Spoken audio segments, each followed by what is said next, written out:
আসসালামু আলাইকুম রহমতুল্লাহি ওবরাকাতু। আপনাদের সকলকে স্বাগত জানাচ্ছি নতুন আরও একটা ভিডিওতে। আজকে ভিডিওটি হচ্ছে মূলত আপনারা সকলেই জানেন যে গতকালকের কিন্তু চট্টগ্রাম ৮ আসনের যে মনোনীত প্রার্থী বিএনপি ও নগর বিএনপি যে আহ্বায়ক এরশাদুল্লাহ তাকে কিন্তু গুলি করা হয়। তখন কিন্তু একজন কিন্তু মারা যায়। যিনি মারা যান তাকে উদ্দেশ্য করেই মূলত গুলি করা হয়েছিল বলে জানা গেছে। মানে মানুষ ধারণা করছে সেটা, কারণ তিনি নাকি একজন সন্ত্রাসী ছিল। অনেকে বলছে তিনি সন্ত্রাসী, অনেকে বলছে তিনি বিএনপির প্রার্থী, আবার অনেকে বলছে তিনি শিবিরের কর্মী ছিল। যাই হোক, আজকে ভিডিওটি শুরু করা যাক। চট্টগ্রাম ৮ আসনের বিএনপির মনোনীত প্রার্থী ও নগর বিএনপির আহ্বায়ক এরশাদুল্লাহ গতকালকে বিকেলে নির্বাচনী প্রচারণা বের হলে পরিস্থিতি নিয়ন্ত্রণের বাইরে চলে যায়। প্রচারণার শুরুতেই এলাকায় সৃষ্টি হয় তীব্র উত্তেজনা, আর এক পর্যায়ে ছড়িয়ে পড়ে গোলাগুলি। গুলিতে গুরুতর আহত হন এরশাদুল্লাহ নিজেই। তাকে আশঙ্কাজনক অবস্থায় চট্টগ্রাম মেডিকেলে ভর্তি করা হয়। এ সময় গুলিতে নিহত হয়েছেন চট্টগ্রামে আলোচিত শীর্ষ সন্ত্রাসী ও জামাত শিবিরের ক্যাডার সরোয়ার ওরফে বাবলা। ঠিক আছে, সরোয়ার ওরফে বাবলা যদি জামাত শিবিরের কর্মী হয়ে থাকে, আমার প্রশ্ন হচ্ছে তাহলে বিএনপির মনোনীত প্রার্থীর সাথে সে কি করবে? ঠিক আছে, এটা হচ্ছে আমার আমার প্রশ্ন জনগণের কাছে। ঠিক আছে, আপনারা ভালোভাবে খেয়াল করবেন। তিনি যদি একজন সন্ত্রাসী হয়ে থাকে, জামাত শিবিরের ক্যাডার সরোয়ার ওরফে বাবলা, তিনি যদি ওখানে যদি যেয়ে থাকে তাহলে যাবে কেন? এটা হচ্ছে আমার মূল প্রশ্ন। এই সময় গুলিতে নিহত হয়েছেন চট্টগ্রামের আলোচিত শীর্ষ সন্ত্রাসী ও জামাত শিবিরের ক্যাডার সরোয়ার ওরফে বাবলা। তাহলে কি বাবলাকেই টার্গেট করে আসলে মূলত ওই হত্যাকাণ্ড চালানো হয়?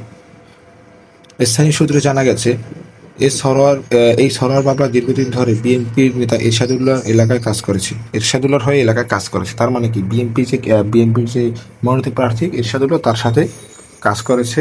এই যে যে মারা গেছে যিনি, সে আর কি বাবলা। কিন্তু জামাত শিবির ক্যাডার হয়েও কেন বিএনপির লোকের সাথে কাজ করবে?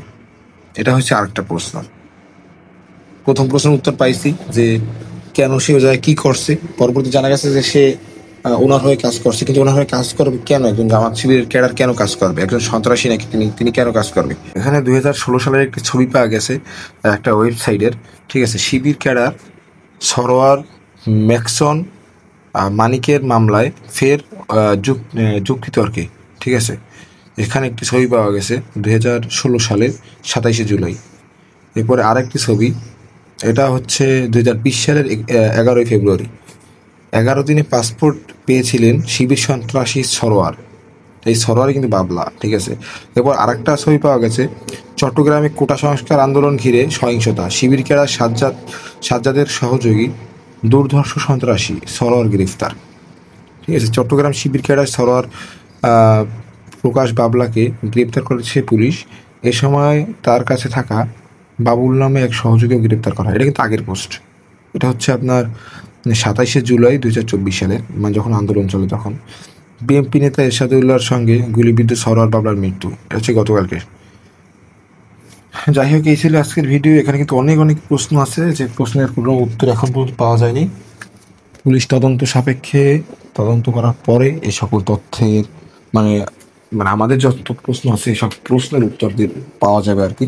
যাই হোক, আমি আবারও বলছি, আমার যদি কোনো ভুল ত্রুটি হয়ে থাকে কথা বলা বা যে কোনো কিছুতে, আপনারা অবশ্যই ক্ষমা সুন্দর দৃষ্টি দেখবেন।